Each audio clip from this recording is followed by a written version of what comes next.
Hi guys, my name is Matikela. Welcome to my YouTube channel. So it's been a while. And oh my God, I can't even remember when last did I post a video, but I decided, you know what? Let me take you back because I'm sure shortly after they resume court proceedings, we will go straight to number three's case, the one that who's this man?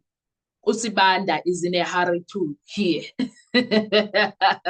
Usibanda is very much in a hurry to deal with accused number three's case. So that is what is quite interesting. So let's just do a background, a little background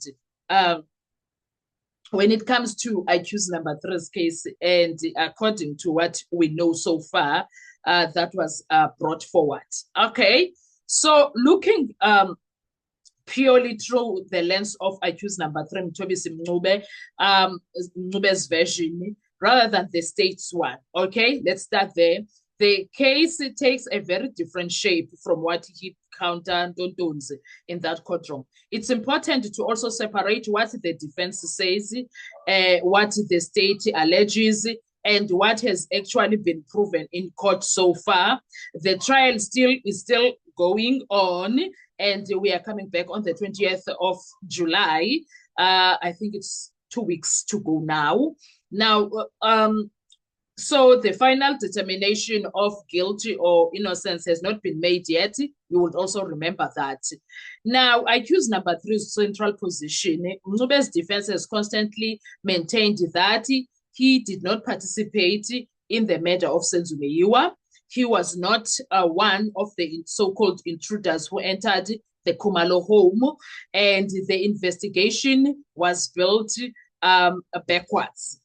I think we have seen all of that in that courtroom of Shadrata Mokgwatleng, starting with suspects and then trying to fit evidence to them rather than identifying the people or the perpetrators through independent evidence. We have seen that play out in that courtroom of Shadrata Mokgwatleng.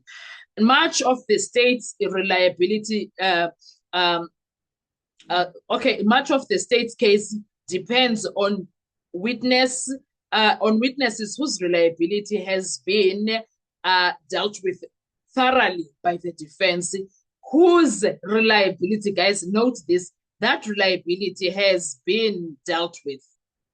The defense has vigorously challenged that reliability of those witnesses, all of them, starting from an ordinary citizen or witness to a police official. They have dealt with that. Now, let's deal with the first things first, the cell phone evidence. One of the strongest arguments raised by the defense concerns cell phone records, and there is a scientific backup for that. We all know this. Initially, many people that were watching the case, many observers believed the cell phone evidence would place Mncube at the crime scene. However, during the state's own presentation of technical evidence, the records showed something more shocking. More shocking, because the phone of accused number three was detected in Vosloorus earlier in the day. Later, tower activity suggested movement toward the Johannesburg CBD area. The final tower activity before the shooting did not clearly place his phone at the Meyiwa house when the fatal shot was fired. He was in Johannesburg at George Koch. That's where he was. Now, the defense argues that this actually supports their case rather than the prosecution's. The state, on the other hand, argues that the cell phone evidence is only one piece of larger evidential picture and does not conclusively establish a person's exact location at every moment. But now they were using that cell phone evidence to show us that accused number three was at Vosloorus. So it can't now, when it's not supporting their narrative, it must be ignored. We can't be doing that. We need to pursue it until to show that the state was prepared to ignore. I remember when that evidence was shown, if Mngomezulu was not there, I don't know, man. But Mngomezulu, what he did, when he was doing a cross-examination of Pinky, was it Pinky? I don't know, but he showed that I think it was Pinky. He showed that because Ubaloyi, who's the prosecutor, dealt with that evidence until something to 5 that showed that Ncube was at Vosloorus and then was moving from Vosloorus to where is this place? Was moving to Vosloorus to Katlehong, what, it was showing all of that. Now, what I liked about Mngomezulu, what he did, he went further and showed that what you call Section 205 from the time Baloyi stopped, which was before 5, from 5 o'clock until some close to 8:30, 28 minutes. 20, that means that is 8 o'clock at night, 28 past 8. Yes, that's what he did. So to show that Ncube was in George Koch, while Estate was trying to paint him as this man who was present at Khumalo home. So now the thing is, Ramsipile likes to say, what's good for the gander must be good for the goose. Or he says that what's good for the goose must be good for the gander, whichever way it is. But that means if they are going to use that cell phone evidence to prove that Ncube was indeed in Vosloorus during the day, then they must use the same evidence to prove that Ncube was never in Vosloorus during the time of shooting. Do you understand? So that is one of the other major things that came out during Estate's case, by the way.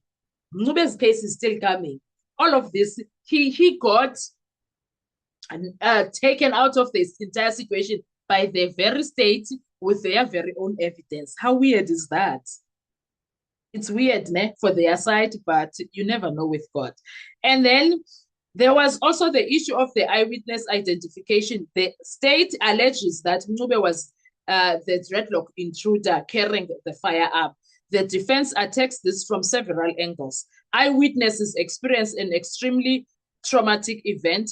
Lighting conditions and stress can affect identification. Descriptions evolved over time. No witness identified him immediately after the murder in 2014.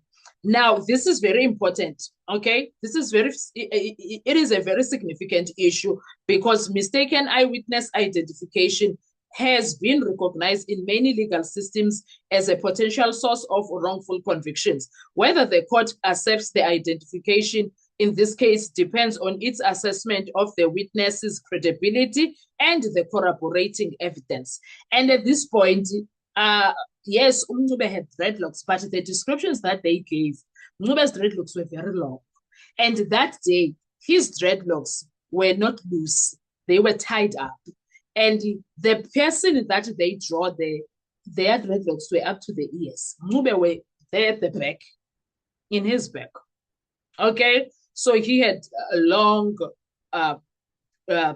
dreadlocks. Yes, he is short, but the other issue that is very weird about the identification, Ncube looks like a colored guy. And the identification that is given there is of a black-skinned man, not a Caucasian-looking guy, as Missy would say.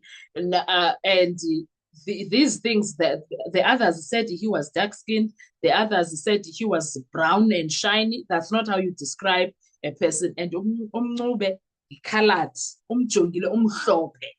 he is very bright. So you can't say he's looking like something else. And then there's an issue of a firearm. We are going to do a separate video for that. And then we are also going to talk about the photographs. That one also needs a separate video because there's a lot going on when it comes to the photographs. We will talk about that too. And for now, I want you to remember, this is the evidence of the state. Before Ncube takes the stand, you must remember Ncube was taken out of this entire situation by the very evidence, technical evidence of Pinky Fanda. What's his name? Venteligam. Yes. Okay, whatever the name is. But yeah, Ncube was cleared by the evidence. What are your thoughts when it comes to this? Estate brought its presentation claiming that Ncube was an intruder with dreadlocks, yet its description of the eyewitnesses is saying other things. And on top of that, technical evidence from Vodacom is also taking Umncube out. So what are your thoughts when it comes to that? I want to hear from you. Let's talk in comment section. Thank you so much. Do enjoy your day. Bye-bye.